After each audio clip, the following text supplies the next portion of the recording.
Hello, welcome back to the reading of the poem of the Man God written by Maria Valtorta, Volume 4, Chapter 459, Part 1, at Johanna of Chuza's, Letters from Antioch, 23rd July 1946. All the inhabitants of Tiberias have rushed onto the lake shores, or to the lake itself, to find relief in the breeze blowing over the water, and stirring the foliage of trees in the gardens along the shore.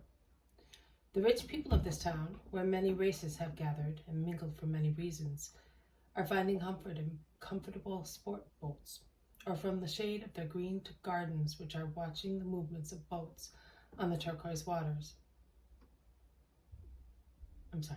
They are watching the movements of boats on the turquoise waters, which have already been cleared of the yellowish hue ensuing from the downpour of the previous evening.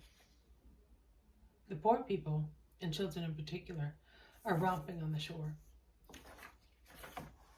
where the wavelets come to die, and their shrill screams, when the cold water wets them higher up than they would wish, sound like the screeching of swallows. The boats of Peter and James come close to the shore and steer towards the little pier. "No, to Johanna's garden," orders Jesus. Peter obeys, without speaking, in the boat, followed by her twin sister, veers round perfectly, leaving a foamy wake, shaped like a question mark, and steers towards the landing place at Chuza's garden, which it approaches and stops. Jesus is the first to land and gives a hand to the two Marys, helping them to disembark on the pier. "You will now go to the main mole and preach the Lord there. You will see a man who will approach you, asking where I am. He is the man from Antioch. Bring him to me after you have dismissed the crowds." "Yes, but what are we to tell the people? Are we to tell them that you have come, or preach your doctrine?" "That I have come. Tell them that at dawn I will speak at Terakea, and I will cure the sick people. One of you should look after the boats, or get one of the disciples to do that, so that they may be ready to depart. Go, and peace be with you." And he sets out towards the gate, which closes on the landing stage. The two Marys follow him in silence. There is no one to be seen in the large garden, in which some tenacious roses are still blooming, although very sparsely. But one can hear the happy cries of the two little ones who are playing. Inserting his hand through the arabesques of the gate, Jesus tries to make the bolt slide without success. He looks for something with which to make a noise and attract attention, but does not find anything. Then, hearing the voices of the two children closer, he calls in a loud voice, "Mary!" The two voices become silent all of a sudden. Jesus repeats, "Mary!" Then, in the middle of the lawn, which is as smooth as a carpet with the well-kept rose bushes rising from it, a little girl appears, walking with short, wary steps, a little finger pressed on her lips, her searching eyes scanning in all directions. Then a few steps behind her there is Matthias, followed by a little lamb as white as foam. "Mary! Matthias!" shouts Jesus. His voice guides the innocent eyes. The two children look towards the gate and they see Jesus, his face against the bars, smiling at them. "The Lord! Run, Matthias! Call Mother! Tell Elias or Micah to come and open." "You can go. I am going to the Lord."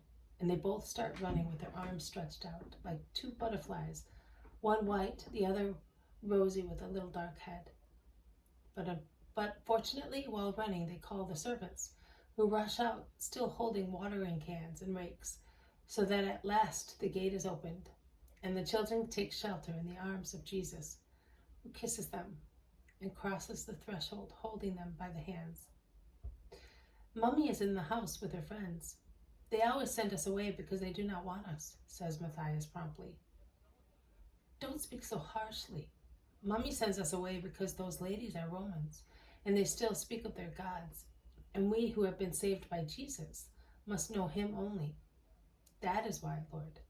Matthias is still too young, and he does not understand." She says gracefully with the wisdom of a creature who has suffered and is thus more mature and more adult than her age would suggest. Father also sends us away when those of the court come, and I would like to stay because almost everyone is a soldier, a warrior.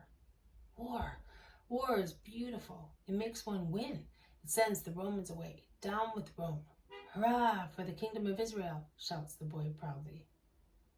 War is not beautiful, Matthias, and very often one does not win the war, and then one from subject becomes a slave. But your kingdom must come, and to make it come, a war will be waged, and everybody will be sent away, also Herod, and you will be king.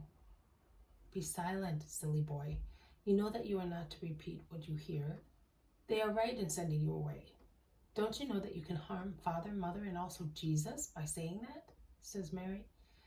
And then she explains, one day, that man who is like a prince and is a relative of Herod and is also your disciple came to speak to Father.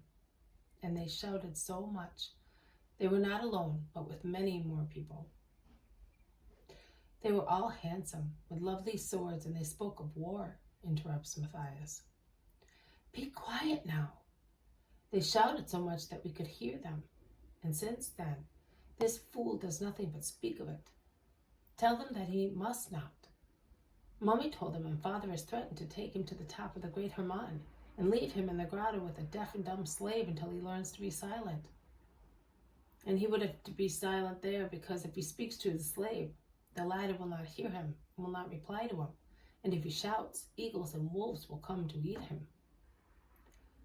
A really terrible punishment, says Jesus, smiling, and caressing the child who has lost his boldness and presses against Jesus as if he already saw eagles and wolves ready to devour him completely, including his little imprudent tongue. A really dreadful punishment, he repeats.